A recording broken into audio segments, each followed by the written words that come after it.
On donne un plan P d'équation cartésienne 2x moins y plus z moins 8 égale 0. Et une droite D passant par A et B. Donc la droite D est égale à la droite AB. On veut vérifier que le plan et la droite se coupent en un point I dont on calculera les coordonnées. Pour cela, il faut vérifier que le plan et la droite ne sont pas parallèles. On va donc définir N, un vecteur normal AP.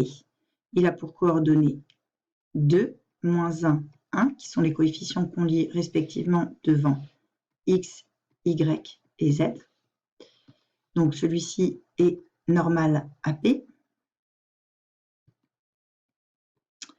La droite D est définie par un vecteur directeur AB qui a pour coordonnées 1, moins 3, donc moins 2, 1, moins 1, 2 et moins 1, moins 0, moins 1.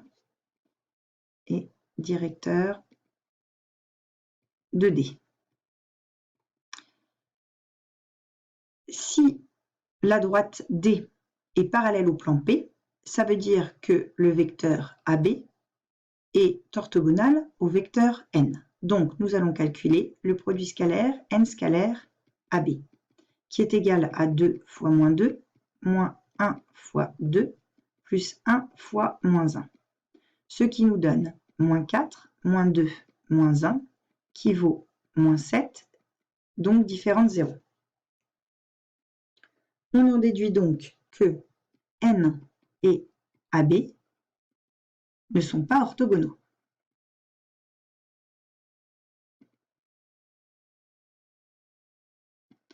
Donc, la droite AB n'est pas perpendiculaire au vecteur N qui, lui, est normal au plan P. Donc, la droite AB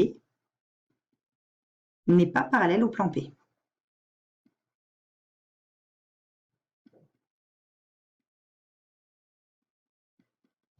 Ainsi, AB et P sont sécants et l'intersection d'une droite et d'un plan, c'est un point.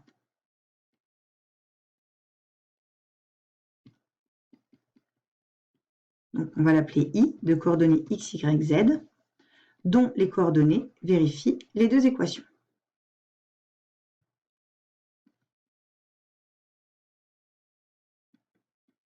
L'équation de P et l'équation de la droite AB. Donc la droite D, elle a pour équation paramétrique x égale y égale z égale. On sait qu'elle passe par le point B de coordonnées 1, 1, moins 1 et a pour vecteur directeur AB, donc on va avoir moins de t, plus de t, moins t, où t est un paramètre réel. Par ailleurs, le plan P a lui pour équation 2x moins y plus z moins 8 égale 0. On va donc prendre les coordonnées qui sont définies x, y, z ici et les remplacer dans cette équation. Cela nous donne 2 facteurs de 1 moins 2t, moins 1 plus 2t, plus moins 1 moins t, moins 8 égale 0. On développe 2 moins 4t moins 1 moins 2t, moins 1 moins t, moins 8 égale 0. Si on regarde les variables en t, on a moins 4, moins 2 et moins 1, donc moins 7t.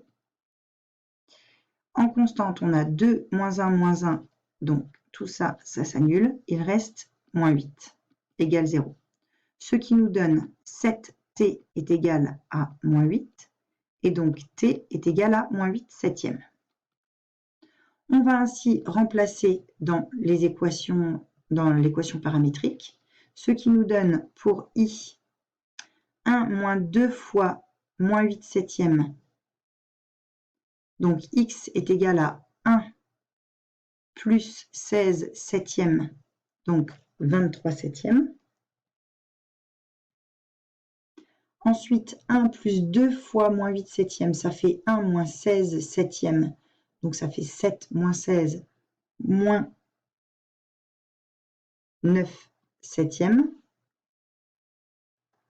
Et enfin, pour Z, moins 1 moins 8 septièmes, donc ça fait moins 1 plus 8 septièmes. Donc, moins 7 plus 8, ça fait 1 septième. Voici les coordonnées du point d'intersection de la droite et du plan.